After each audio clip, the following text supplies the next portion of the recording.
त्रिलोचन जी बड़े उदास हो गए। पत्नी से कहने लगे, पता नहीं कहां चला गया, कहां गया होगा, पता नहीं। देवी, तुमने उससे ये तो नहीं कह दिया था कि इतना क्यों खाती? बोले नहीं नहीं, मैं तो कान पकड़ती हूँ, मैं कभी नहीं कहती उससे।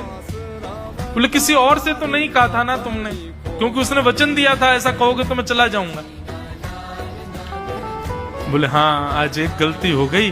पड़ोसी के पास बैठी थी, उससे बात करते करते मेरे मुख से गलती से निकल गया कि अरे उसके लिए तो बहुत बनाना पड़ता है, 10 किलो आटा खा जाता है, इतना खाता है, तो निकल गया था। समझ गए? बोले ओहो, इसीलिए चला गया। उसको पता चल गया कि तुमने कह दिया है, तभी चला गया है। त्रिलोचन जी और उनकी पत्नी दोनों श्री पंडरीनाथ भगवान मंदिर के डेली पर जाकर के बैठ गए। जाकर के ठाकुर जी के आगे हाथ फैला करके कहने लगे, बोले नाथ, हे पंडरीनाथ, आपने हमको संतान नहीं दी, पुत्र नहीं दिया, पुत्री नहीं दी जीवन में। हमने कभी उसकी अपेक्षा नहीं की, हमने कभी आपसे शिकायत नहीं की कि हमको संतान क्यों नहीं दी। पर नाथ, एक सेवक हमारे जीवन में आया, और जब से वो सेवक आया, हमारे यहाँ संतों की सेवा होने लगी, हमारे यहाँ कीर्तन होने लगा, हमारे यहाँ सत्संग होने लगा, हमारे यहाँ खूब आनंद की उमंग होने लगी। उस सेवक ने हमको आपसे और प्रेम करवा दिया। ठाकुर जी, हम आज आपसे दोनों भीख मांग रहे हैं, हमें कुछ मत दीजिए, आप भी मत मिलिए हमको इस जन्म में, लेकिन हमारे उस सेवक अंतर्यामी को हमको वापस कर दीजिए भगवान। वो जहां कहीं भी हो उसको वापस भेज दो हमारे पास।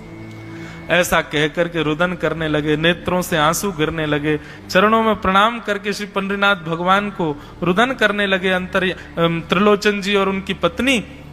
इतने में ही स्वर सुनाई दिया, बाबूजी। अंतर्यामी का स्वर सुनते ही पीछे मुड़ करके देखा तो पीछे तो कोई दिखा नहीं। अरे इधर देखिए, पीछे कहां देख रहे हैं? वापस से पंडरीनाथ भगवान की ओर देखा तो श्री पंडरीनाथ भगवान की जगह ही अंतर्यामी बालक खड़ा हुआ है, सामने खड़े होकर के उनको आशीष दे रहा है।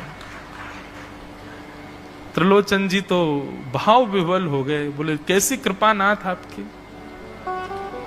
बोले आप ही थे क्या? बोले तो इतनी अच्छी संत सेवा, इतनी अच्छी खीर, इतनी अच्छी पूड़ी, इतनी अच्छी सब्जी, और आपकी जो सेवा, और इतने अच्छे अच्छे सत्संग कीर्तन, ये मेरे अलावा कौन कर सकता है? संतों की सेवा तो मैं ही करता हूं ना। आपने संत सेवा के लिए सेवक मांगा था, इसलिए मैं ही आपके यहां चल करके आ गया। और श्री त्रिलोचन जी पर अद्भुत कृपा करके भगवान ने उनको कृतार्थ किया।